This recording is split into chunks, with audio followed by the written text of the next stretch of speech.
Okay. It's creating live broadcast, but I have learned that that means it may actually already be recording me, so I won't say anything silly. Hi everybody, it is Friday, so it is art journal demo time, and I have a little better setup today. Oh, this is a little off. Oh no. All right. I forgot that my computer's touchscreen. I touched it and it moved things. All right, so I am going to change perspectives so you can see I've got a little bit more space. So now you should be able to see the whole of my journal. Yes, look at that. Ta-da! I started this morning by gessoing my one of the pages in my Dina Wakely mixed media journal, and it is still very wet, so I will not be working on this page today. I do like doing this though, because it means that it will shrink. I do both sides, which is why it's not dry. And it means it will shrink evenly, and it'll be a nice surface to work on when that's dry. I think I'm going to go back to this page. I've been working on this for a couple weeks now, and you can see, hey Christy, thanks for joining me. You know, I've got some layers. Last week I did this, I was working with this one stencil, and I've got some big chunky bits now, and I think I want to come in and do some refining. I am testing out this new product. I don't have it in the store yet. I bought these in order to try these here. They're from Abstract, and they're these little liners. They remind me a little bit of just big versions of the, what's it called? The Liquitex Pearl, sorry, not Liquitex, the Pearl, Liquid Pearls. And so if you want to get started with something right now, you can try, the Liquid Pearls will do the same thing, but this is acrylic paint. It's not glue, and it's from a company called Stencils, I think. Anyway, I thought I would come in and maybe just try and see how these work. And if they work well, then maybe I'll bring them in. The whole point is that they're liners, so they have a, you're supposed to draw a paint with them like this, and then they have little tips that you can get, so presumably I can make this a little finer. Hi Jill. Hey Michelle. Gosh, lots of people today. Yeah. Jury's out. Finding these, but so that's not so easy to use, but I do like how thick the paint is. I'm a big fan of the heavy body. I didn't like how raised it was, so I'm actually going to come in and just scrape that down with my favorite tool. I don't often put black into my journaling. It's actually a good reminder that black can be very satisfying to put in, actually. I don't know if you can see, I'm scraping a thin layer from off my squeegee, and you can see how when I had it really thin, it interacted kind of interestingly with some of my texture, which is what I like. I like the idea of it hitting these top layers and highlighting. So you can get the same effect, by the way, from, just realized I don't have my mic on again. Hopefully you can hear me. Anyway, this is my StazOn Jet Black. This is my second favorite ink pad to use, and that's because it's permanent. So when you put it down, this is a solvent ink, and you can smell it. It's got a sort of very strong, actually I think it smells like marzipan, like it's got a almondy smell to it. But if you come in and rub this across the top of your texture, especially when you have, say, a stencil that came out kind of muddy, if you throw this down using it flat like this, you can sometimes pull that texture out again and some of the details, because it's just going to hit those highlights. And so I don't know if you can see what's going on there. This I'll be honest, this is not the most juicy pad. It's been around for a while. My VersaFine Clair is newer. It's a pigment ink, so it's going to take a little while to dry, so I'll hit it with my heat gun. But this is a lot juicier, and I don't know if you can see how it's interacting with the texture. It's really pulling out a lot of the details that I had lost because I got a little enthusiastic with my colors last week. Is that the StazOn? This is, so I've got two. I had the StazOn, was the first thing I put down, but this is a fairly dry pad. I'll have to pull a new one for next time. And this one's the VersaFine Clair, which is a fairly recent pad and has a lot of pigment in it. So I'm getting a lot more better results with that. So I'm going to blow dry this for a few seconds.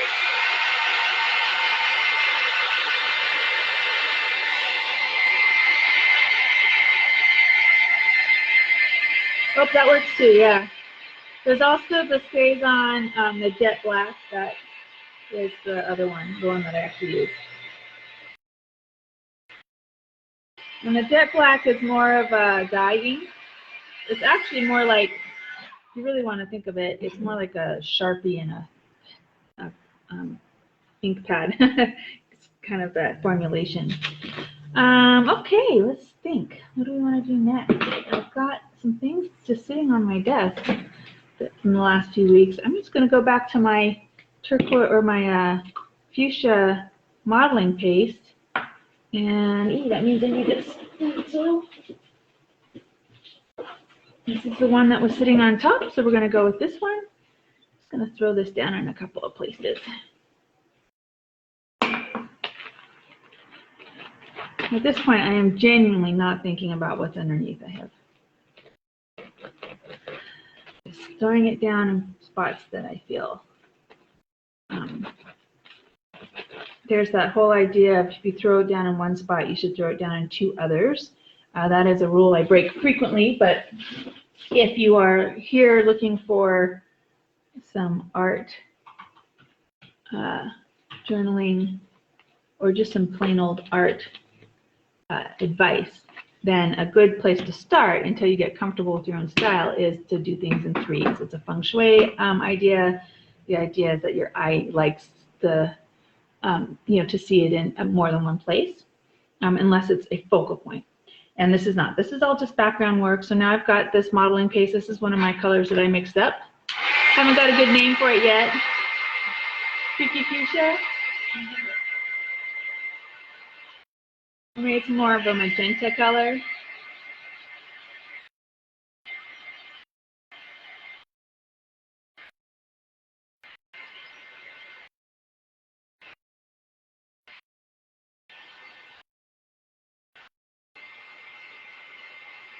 You can see how all that black ink really brought the tone of the page down.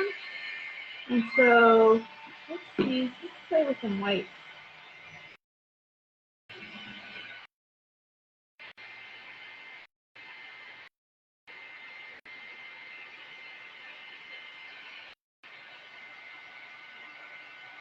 Hey, Sarah. It's nice to see your name pop up. Yeah? Yeah. Kendall says hi.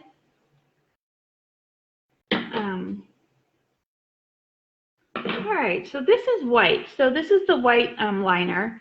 Now let's see if I can get, what I like to do with liners, well, that's kind of fun, a little splodge, is to write with them, having the paint down into the tip. So this one has some air in it. Maybe I'm not being aggressive enough. So I like to write with my liners. It's one of the reasons I have them. And it helps to write things you're actually thinking when you want to write something, even if you make it unreadable. So, but if you use an actual word, if you actually create, a saying, it just looks more like actual writing, because it is. All right, come on, liner work. Oh, these seem like such a great idea. Live, free, or die. Yeah. I think this might just be a better way to add to just add paint if I want. I'll squeeze them down there, pull it across my texture, see what it does. This interacting with some of the water-soluble products I have on my page, right? I have a lot of dye inks and things that I use, and those react when you put down more wet things on top of it. So that's what you're seeing there. So just another example too of how when you put down a color, you can change the tone of your piece almost instantly. You see how this is lightening up now that I've got a white going down on top of all that black that I just put in. And this is just me playing around. I have no agenda with this layout. If you don't like it, you're not finished, is my creed. So it means that you just keep going until you do. And so that's what I'm going to do. I'm just going to keep going with this page until I'm like, oh. I do love elements of this. I don't know if it's easy to see, but I've got a little sparkle gleaming moment going on here that I like. And then the white here highlighted this moment here in this page on this side. I kind of like that. A little, almost an enamel look out of that. All right, I'm going to dry some of this stuff so I can work with it a little bit longer.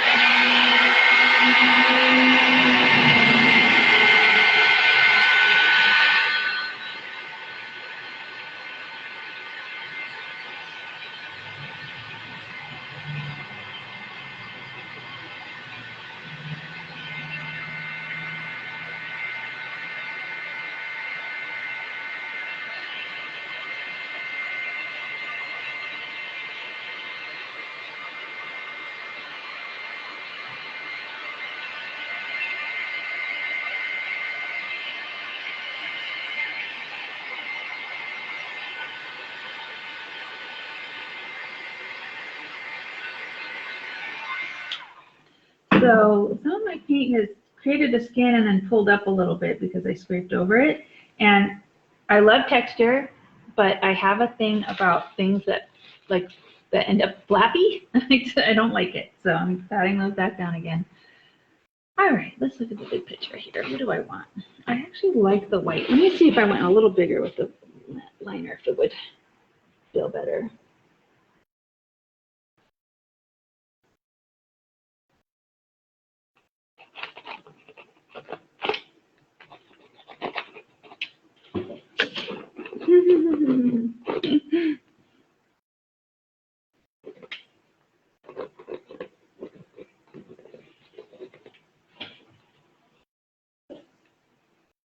I don't even know if that's reading on the.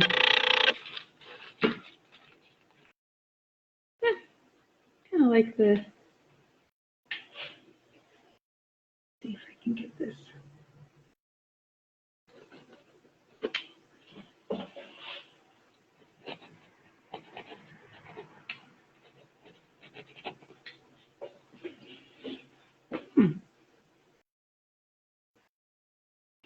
So I'll be honest, I think that the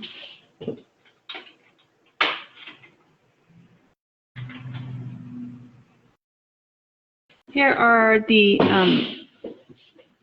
liquid pearls that I often use, and I think that they're just a little more manageable in terms of this particular technique. So this is why you test things. Of course, determined to prove me wrong. What color are you using? So right now I've got ancient gold in my hand. So I might come in and add a little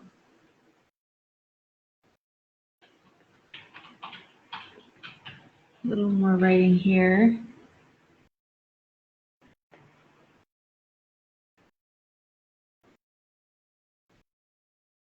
And it gives it a little gleam. It can be an eye catcher.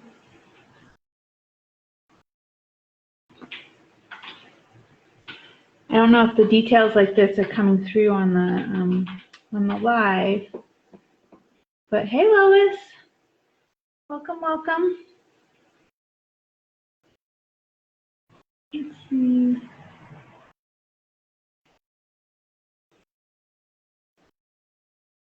Anyway, this is all sort of next layer stuff that I start putting in when I've got a nice, decent background. You know, I'm not wild about this moment here, so I'm going to take that out.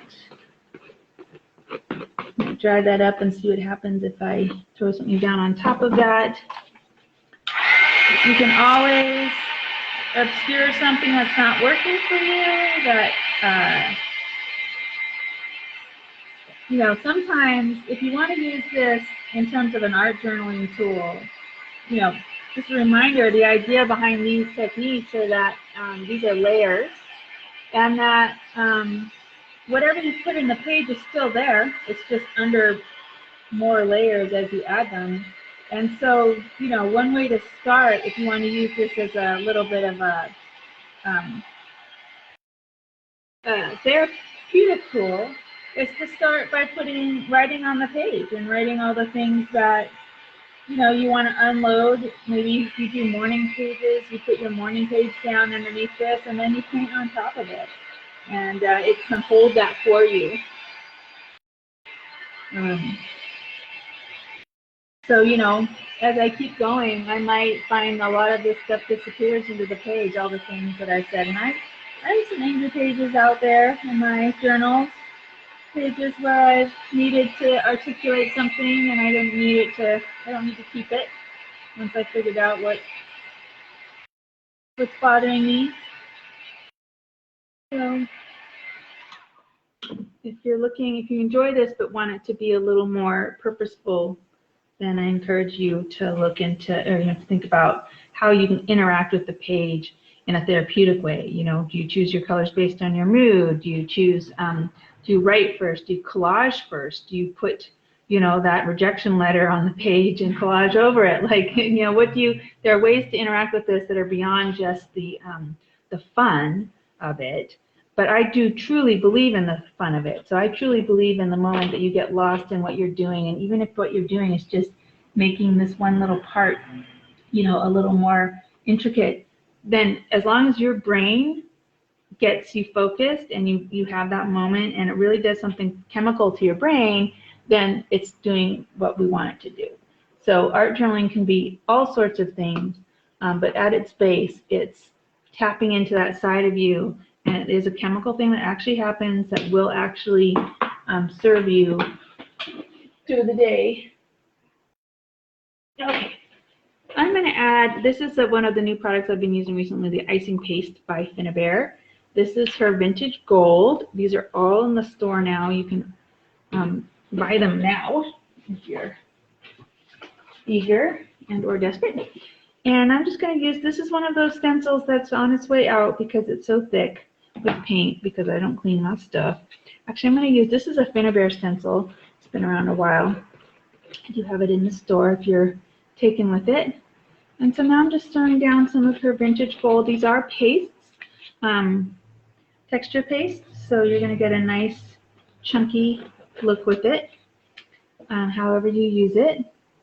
And there is something to be said with repeating a motif over and over again. So when you take a stencil and you place it multiple places with different colors or, you know, different techniques, that motif repeating itself becomes part of what's engaging about the page.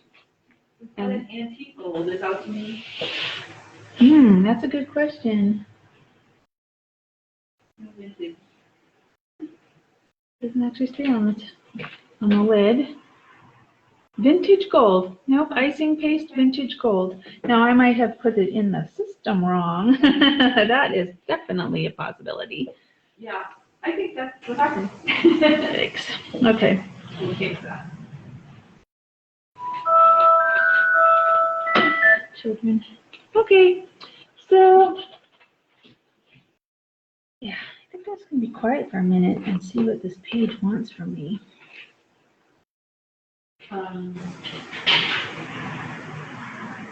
So that, Lois, is the I'm just using this as a testing this out as a sample. So it's called Abstract, and you can get them at Dick Blick right now, which is where I found mine.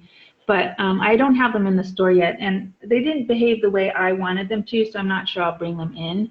But they are nice colors, and you know, it's a nice, vibrant, opaque white. So it's a titanium white, which is the opaque version, and so that means that you're going to get nice coverage when you use it. Here, I'll use one of the other colors. Here's yellow. See what happens when I spread some of this on there. So this came in a pack of 5 colors, all primary. So yellow, red, blue, and then black and white. And you can see how, you know, that's a fairly opaque color there that they've got in that yellow. But when it came to writing with it, it didn't seem like it was as fine a tip or as usable as I thought it would be. Well, let's see. Here is yeah,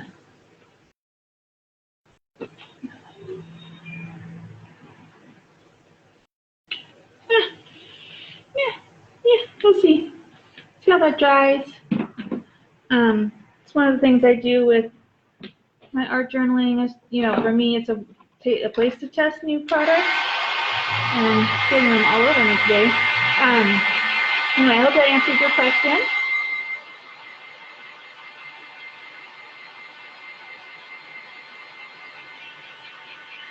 I think I get more of what I want in terms of a dimensional paint out of the liquid pearls. If that's just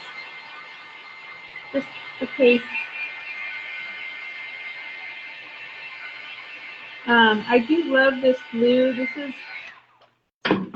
down. This is Seth Apter's Eyes Ink spray, and this is his turquoise. And I'm just going to bring some of that back in because I just love how bright and exciting that looked.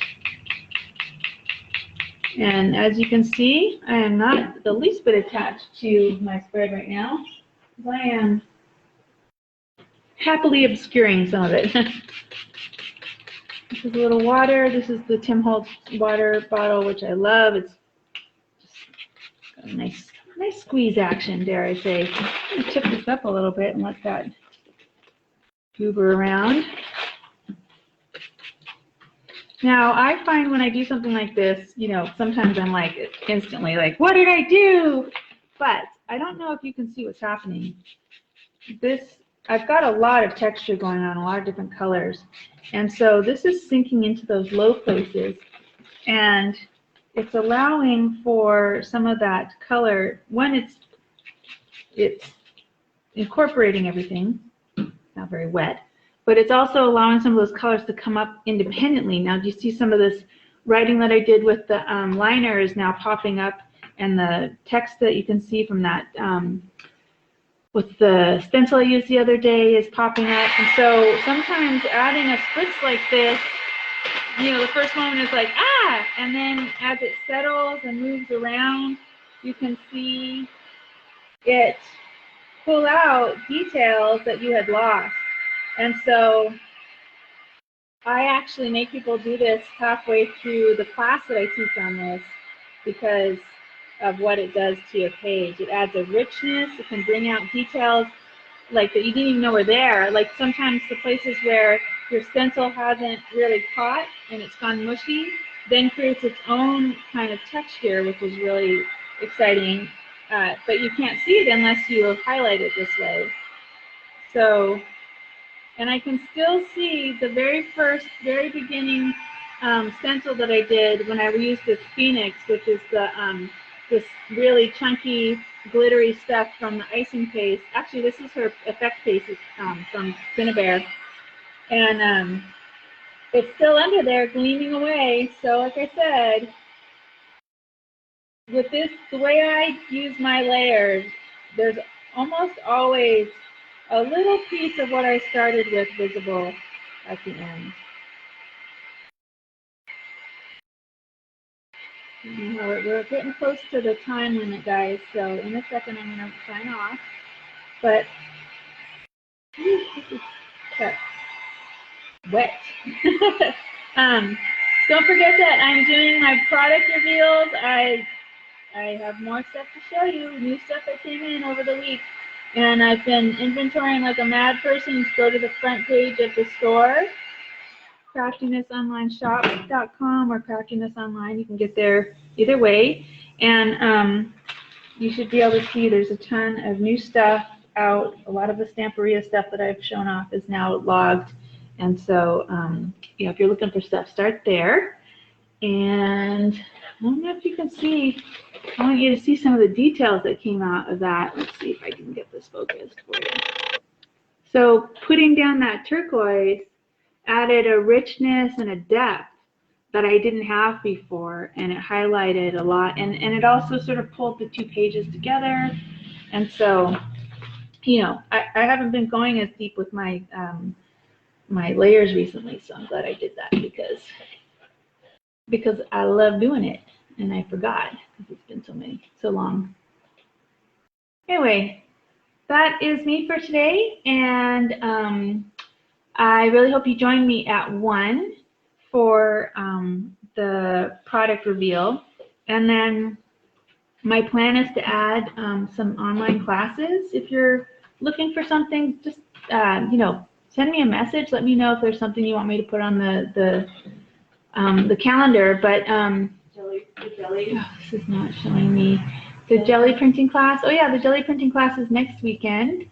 And I just realized I never do the safe part, and I never get to the point where I actually change the camera there. So I have jelly printing. I think it's next weekend, but I'm also going to be adding junk journals. So we'll figure out a way to do it. But these days, instead of buying a kit and getting the class for free, you pay for the technique, and then you can use whatever you have at home, or you can buy a kit from me. So pivoting a little bit in how I offer my stuff. So please give me a or send me a message. Let me know what you're interested in taking, and I'll put it on there if I can. Otherwise, I will see you at 1 o'clock for the product reveal. Facebook Live.